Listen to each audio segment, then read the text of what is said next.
So if I were to ask you, what's the most important aspect about being a Christian? What would you tell me? What's the most important part? Some would say that it's what you believe, your theology, your doctrine.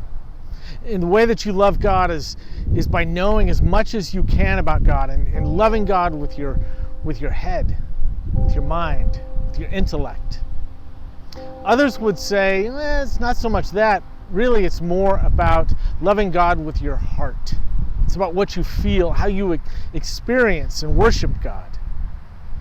Still others would say those things aren't nearly as important as the way that you live your life, what you do, that you love God with your hands, the way you serve.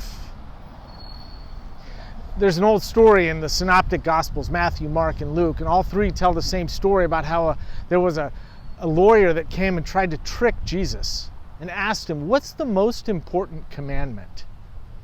Well, it's important to remember that there are 613 commandments in the Old Testament. It's almost impossible to narrow it down and to say that one is more important than all the others. But Jesus doesn't hesitate.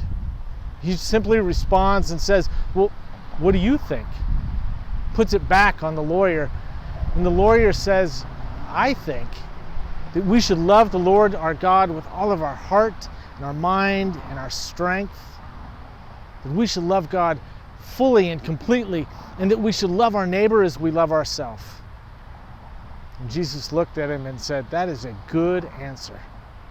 Go do that and live.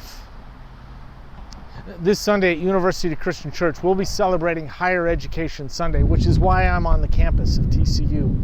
We'll be honoring and recognizing the heritage that we have, our roots as a university church. So before we gather, I invite you to think about how we love God with all that we are, with our head, with our heart, and with our hands.